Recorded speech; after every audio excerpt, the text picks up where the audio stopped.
Nous voilà 6 mois après ma première activation de Kundalini. Je voulais vous faire une vidéo bilan pour vous expliquer tout ce qui s'est déployé dans ma vie depuis que j'utilise cette énergie de la Kundalini, que je travaille avec elle, puisque là j'en suis à une douzaine de séances d'activation de Kundalini, mais aussi j'ai commencé un chemin initiatique avec un gourou indien qui est directement en Inde, gourou voulant dire enseignant, maître spirituel évidemment. Mais ça je vous raconterai ça après. Ce que je vais faire dans cette vidéo, c'est que je vais vous expliquer tout ce que cette énergie de la Kundalini, en l'activant, m'a apporté de bénéfices dans ma vie. Et je vais aussi répondre à toutes les questions que vous m'avez posées sur Instagram quand j'ai fait un petit sondage et vous donner plus d'explications sur tout ça. Si tu n'as pas encore vu la vidéo où je raconte ma première expérience avec la Kundalini, je t'invite à aller la voir. Je donne plus de détails sur ce qu'est la Kundalini, sur comment une séance se passe, sur quelle, on va dire, réaction physique, énergétique, émotionnelle on peut avoir pendant une séance. Et je te fais vraiment le retour à chaud juste après la première séance. Donc va la voir, le lien sera mis juste ici. On démarre tout de suite par les bénéfices de toutes les activations de Kundalini que j'ai faites. Alors, dans les changements perceptibles et vraiment notables, je me sens de mieux en mieux. Je sens que ma vibration s'est vraiment élevée. Pendant les séances maintenant, comme je disais, ça fait plus d'une douzaine de séances que j'ai fait. Je rigole de plus en plus. En fait, des fois, je passe mes séances à être morte de rire. Il n'y a pas vraiment d'explications rationnelles pour lesquelles je rigole, mais je sais que c'est parce que je me sens légère et je me détache de plus en plus, on va dire, du drama, de la vie quotidienne, des problèmes, de la peur, mais je vais t'expliquer tout ça un petit peu plus en détail juste après. Mon intuition, c'est vraiment clairement beaucoup plus développée. Je reçois de plus en plus de messages de canalisation, que ce soit pour moi ou pour les autres. C'est marrant aussi quand je fais des petits tests d'intuition, quand je vois des fois des vidéos passer où il faut deviner combien d'objets la personne a dans la main ou de quelle couleur est cet objet, à chaque fois j'ai l'information qui vient immédiatement. Je sais de plus en plus lire les gens. En un regard, en un scan, j'arrive à avoir beaucoup d'informations sur ces personnes. Évidemment, ça ne va pas être tout le temps. Il y a des contextes et des conditions dans lesquelles je ne le fais pas. Mais parfois, l'information vient toute seule. J'ai aussi beaucoup développé mes perceptions énergétiques, en fait, même malgré moi. C'est-à-dire qu'au fur et à mesure des séances, j'ai commencé à sentir de plus en plus des présences autour de moi, des présences énergétiques. Et ce qu'il faut savoir, c'est qu'avant, j'en avais très peur et je voulais en fait bloquer mes perceptions pour ne pas ressentir toutes ces choses que je pouvais ressentir quand j'étais dans des états, par exemple, méditatifs assez profonds. Et pendant une séance en particulier, d'ailleurs, c'était une séance en ligne. Je vous raconterai après la différence entre les séances en présentiel et les séances en ligne. Eh bien, j'ai eu l'information comme quoi il ne fallait pas que j'aie peur des esprits ou des différentes présences énergétiques parce qu'en fait on a cette puissance intérieure à l'intérieur de nous et qu'en fait on n'a rien à craindre, surtout quand on vibre haut, surtout quand on est dans l'amour et qu'il suffit en fait, si on a peur d'une présence, il suffit de lui envoyer beaucoup d'amour pour que tout ça s'apaise, mais que bien souvent, en tout cas celles que je ressens, sont bénéfiques et positives. Je suis aussi de moins en moins contrôlée par mon ego, c'est-à-dire que je suis de moins en moins dans les dramas, ou en tout cas j'accroche de moins en moins dans les dramas, c'est-à-dire que quand par exemple on me raconte quelque chose qui s'est passé, etc., je vais observer, je vais répondre si on me pose des questions ou si on me demande conseil, mais c'est comme si émotionnellement j'allais plus du tout m'accrocher à ça. Je m'accroche de moins en moins en fait à l'ego, c'est-à-dire que tout ce qui va être de l'ordre de peut-être de la compétition. C'est un message que j'ai reçu aussi pendant une des activations de Kundalini, c'est que je ne comprenais pas pourquoi j'avais cet ego un peu d'esprit de compétition parfois avec d'autres personnes et je me suis rendu compte qu'en fait ça venait de mon enfance quand mon père par exemple me demandait toujours d'être la meilleure et qu'aujourd'hui j'avais amené ça dans ma vie d'adulte et que c'était quelque chose que je ne voulais plus. Et oui, parce qu'en fait, activer son énergie vitale, son prana et sa kundalini, ça nous connecte de plus en plus avec notre essence profonde et du coup, l'ego arrive de moins en moins à s'y retrouver. Donc, je ressens vraiment ça comme bénéfice, c'est que mon ego commence à, on va dire, se calmer, s'apaiser et c'est comme s'il y avait une forme de sagesse qui voulait prendre le dessus, une forme de confiance, de puissance qui est ancrée et qui est, on va dire, bienveillante dans l'amour et dans la lumière. Je connecte aussi beaucoup plus avec mon énergie féminine, l'énergie yin et tout ce que ça implique. Que ce soit de l'ordre par exemple de la sensualité, je le vois par exemple dans mes mouvements, quand je danse, même le fait de m'autoriser cette sensualité-là et aussi tout ce qui va concerner le fait de prendre soin des autres, mais aussi le lâcher prise. je lâche beaucoup plus prise sur le contrôle alors que Dieu sait que je pouvais être très contrôlante avant. Je lâche donc beaucoup plus prise sur les événements de la vie, sur l'organisation des choses, sur mes rapports aussi quand je suis avec d'autres personnes dans des groupes d'amis par exemple. C'est comme si en fait j'étais beaucoup plus dans le flow de la vie, encore plus qu'avant, et que je me laissais tout simplement guider en ayant encore plus conscience et confiance en le fait que tout ce qui arrive est pour mon plus grand bien. À travers tous ces rires pendant les séances, je pense que j'ai comme débloqué quelque chose en moi, comme si j'avais atteint de plus en plus un niveau où je me détache, on va dire, du matériel, où je me détache des problèmes, des soucis. Du coup, je gagne beaucoup plus en sérénité. Je suis beaucoup plus légère dans ma tête et du coup, je peux pratiquer par exemple l'autodérision, rire de moi-même. Ou je ne sais pas comment vous expliquer, mais c'est peut-être comme si je connectais beaucoup plus avec mon enfant intérieur et que les choses passaient et qu'on pouvait tout simplement en rigoler. J'ai aussi de moins en moins peur, c'est-à-dire moins peur de perdre, que ce soit matériel, perdre des personnes ou peu importe, j'ai moins peur. Il y a eu un événement d'ailleurs qui était assez marquant dans lequel potentiellement j'avais perdu une grosse somme d'argent, on attendait une réponse et j'ai un ami qui m'a dit « mais Céline, t'es anormalement calme, tu es anormalement sereine par rapport à la situation ». Ce à quoi je lui ai répondu « bah écoute, j'ai fait le maximum de ce que je pouvais faire par rapport à la situation. Le reste, ce n'est pas, on va dire… de mon contrôle, je ne peux rien faire, je dois juste attendre et ça ne sert à rien de m'inquiéter en attendant que la sentence tombe, j'ai envie de dire. Donc ça ne sert à rien que je baigne dans cette peur puisque ça ne va absolument rien amener de positif.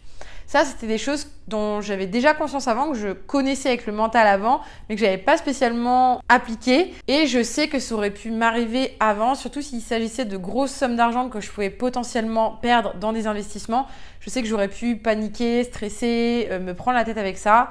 Et là, c'était vraiment, écoute, j'ai fait ce que je pouvais à cet instant T, le reste, je ne peux rien faire. Donc, qui vivra verra, on va dire. Avec toutes ces activations de Kundalini, j'ai de plus en plus confiance en mon pouvoir énergétique, mon pouvoir de guérison. Et c'est ça que je voulais vous raconter, c'est que j'ai entrepris un parcours initiatique avec un gourou indien. Je suis dans ce parcours d'éveil complet de Kundalini puisque à l'heure où je vous parle, je n'ai pas encore eu un éveil complet de Kundalini, seulement des activations qui m'ont bien évidemment apporté beaucoup de choses. Mais je sais qu'il y a encore du chemin pour moi pour arriver à l'éveil complet. Et du coup, avec ce gourou, eh bien, on passe par toutes les étapes initiatiques que les hindous initialement, notamment en Himalaya, ce sont les étapes par lesquelles ils passent justement pour avoir cet éveil complet, accès à ce samadhi, ils appellent ça le samadhi, c'est un peu un état de conscience et de sagesse où on est connecté avec tout l'univers et on peut avoir accès à toutes les informations du monde et on se sent vraiment bien. J'espère que je décris bien parce que je suis encore en train d'apprendre par rapport à tout ça, je suis encore en apprentissage. Et selon mon gourou et selon les traditions indiennes, pour éveiller complètement sa Kundalini, ça commence par activer son pouvoir de guérison qui s'appelle le prana healing. Donc ça, c'est le niveau 1 et ensuite, il y a différents niveaux avant d'arriver à l'éveil complet. Du coup, moi, actuellement, j'en suis au niveau 2. On a activé mon pouvoir de guérison dans mes mains. Le but de ces séances, c'est de faire monter mon énergie, mon pouvoir de guérison des autres, mais aussi de moi-même, d'auto-guérison. On nettoie aussi mes karmas des vies passées. On ouvre mes chakras, on me guérit les chakras, on va dire. Et je sens qu'avec ce travail avec lui, il y a beaucoup de choses qui se passent énergétiquement, il y a beaucoup de choses qui se développent et j'apprends aussi énormément. Je me rends compte à quel point la religion hindoue a compris mais tellement de choses par rapport à la vie, par rapport à la spiritualité. Alors bien évidemment, je n'appartiendrai jamais à aucune religion parce que je n'aime pas les dogmes, je n'aime pas le fait d'avoir certaines interdictions. Mais les enseignements spirituels de cette religion sont juste vraiment géniaux. Je me rends compte aussi que le yoga a une réelle importance dans l'éveil de la Kundalini. Ça, je vous en parlerai juste après quand je répondrai aux questions. J'ai constaté, c'est que pendant mes activations de Kundalini en séance, je faisais souvent des positions de yoga que je ne connaissais pas du tout parce que je ne fais pas de yoga. J'ai dû en faire une fois dans ma vie ou deux. Et je faisais aussi des mudras. Donc en fait, c'est des positionnements des mains qui font circuler l'énergie et qui sont une science, on va dire, la science des mudras. Ça a été étudié et c'est enseigné aujourd'hui. Je faisais aussi beaucoup de kriya. Donc les kriyas, c'est pareil, c'est des mouvements ou c'est des choses qui vont venir actionner l'énergie. Tout ça en n'ayant aucune connaissance théorique. Et ce que j'ai compris du coup, c'est que toutes ces méthodes-là, tous les yogas, les kriyas, les mudras, les mantras même, j'ai compris que c'était en fait des personnes très très très éveillées, notamment en Inde, qui avaient canalisé ces informations de la source.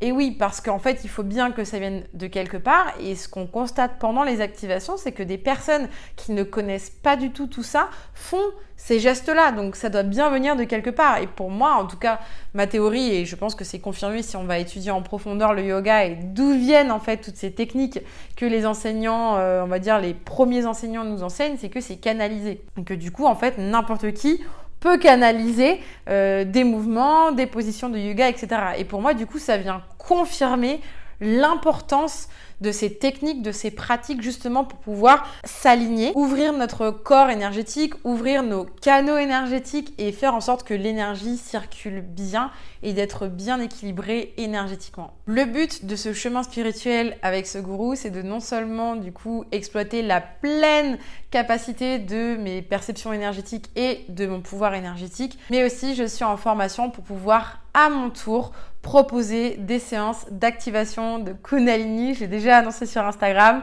et je sais que ça a été très très bien reçu. J'ai vraiment hâte. Donc là, je suis en processus de formation. J'aurai une autre formation fin janvier et du coup, je pourrai à mon tour proposer ces activations de Kundalini en groupe via Zoom, donc en virtuel ou en présentiel à Bali ou en France quand j'entrerai pour l'été ou pour Noël. Si tu souhaites être averti quand j'ouvrirai ces séances d'activation de Kundalini, je t'invite à me rejoindre sur Instagram, mais surtout à t'abonner à ma newsletter qui est gratuite. Je mettrai le lien dans la description et comme ça, dès que j'ouvrirai les premières séances, tu recevras un message et tu pourras t'inscrire. On passe maintenant à la réponse aux questions qu'on m'a posées sur Instagram. Alors, la première question qu'on m'a posée, c'est « Parviens-tu à faire de l'auto-activation de Kundalini ?» La réponse est oui. Il y a une époque où tous les matins, surtout quand l'énergie circulait beaucoup, il y avait vraiment besoin de circuler et ouvrir en fait tous mes canaux énergétiques. Je m'activais toute seule, donc avec de la musique. Bien évidemment, c'était pas aussi fort que quand je le faisais en séance avec quelqu'un. Mais oui, je le faisais et je peux le faire en fait à n'importe quel moment. Je peux m'activer toute seule si je pose l'intention que je me mets en état méditatif en écoutant certains types de musique. Peux-tu décrire la sensation d'une activation complète de Kundalini ? Non, tout simplement parce que je n'ai pas eu encore un éveil complet de Kundalini. J'active ma Kundalini progressivement, mais je n'ai pas encore eu cette connexion en fait complète de la tête aux pieds, dans tout le corps de Kundalini qui est souvent décrit comme étant extatique. Et si je dis oui, c'est parce qu'en fait j'ai beaucoup lu sur le sujet des personnes qui ont eu ces éveils complets et du coup je pourrais en décrire, mais je ne le ferai pas parce que ce n'est pas de mon expérience personnelle et je préfère vous raconter ça le jour où j'aurai un éveil complet. Je suis pas encore sûre d'être complètement prête à avoir cet éveil complet parce que je sais que c'est très intense, je sais que c'est un changement radical de vie, de paradigme, de vision de la vie, de vision des choses. Et je sais aussi que ça peut être très dangereux, vraiment. Il y a beaucoup de personnes qui sont à l'asile psychiatrique et qui ont été diagnostiquées schizophrènes notamment, alors qu'elles ne sont pas schizophrènes du tout. Elles ont juste eu un éveil complet de Kundalini, elles n'y étaient pas du tout préparées, elles ne connaissent pas, leur entourage ne connaît pas et malheureusement, quand on est et qu'en plus on n'est pas ancré, du coup on ne sait pas quoi faire quand on a eu cet éveil complet, on ne sait pas quoi faire pour se réaligner, se réancrer, harmoniser ses énergies pour le vivre de la meilleure façon, on va dire, pour le vivre dans la jouissance. Ça peut être donc très intense, mais ça peut être aussi merveilleux si on s'y prépare bien, si on le fait en douceur. Et justement, ces activations de Kundalini, comme je fais en séance, qu'on appelle aussi une des voies du Shaktipat, sont faites vraiment en douceur et vous n'en tirerez, on va dire, que les bénéfices et c'est absolument sans risque. Autre question, niveau positive énergie, est-ce que c'est le top ? La réponse est oui, bien évidemment, puisque non seulement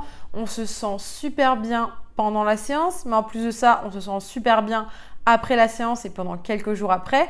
Mais en plus de ça, ça amène des résultats, on va dire, positifs, bénéfiques et permanents dans notre vie. Donc pour moi, c'est que du positif. Dernière question, comment activer sa Kundalini ? Il y a donc 3 manières d'activer sa Kundalini.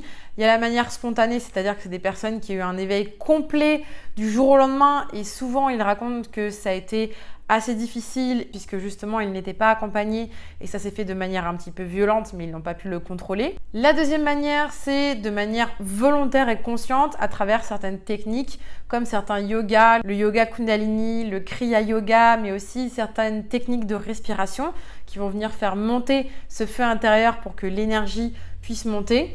Alors ça, c'est certes que c'est un petit peu plus violent, mais au final, c'est intéressant d'utiliser ces types de yoga parce que ça va vraiment permettre d'ouvrir les canaux pour que l'énergie puisse circuler. Et la troisième méthode, c'est les activations de Kundalini avec le Shaktipat. Donc, c'est les 12 séances que j'ai faites et que je proposerai bientôt, comme je vous disais tout à l'heure. Voilà pour cette vidéo. Je voulais pas qu'elle soit non plus trop longue. Si vous avez d'autres questions sur l'énergie de la Kundalini ou sur mon expérience personnelle, n'hésitez pas à me les mettre en commentaire et je referai une autre vidéo avec une autre update bientôt. Je suis encore en apprentissage, j'apprends beaucoup de choses, notamment donc sur l'hindouisme, sur la culture de la Kundalini en Inde et sur tout ce qu'ils ont appris en fait sur cette énergie presque mystique qu'on a tous en nous. En attendant, on se retrouve sur Instagram. À très vite.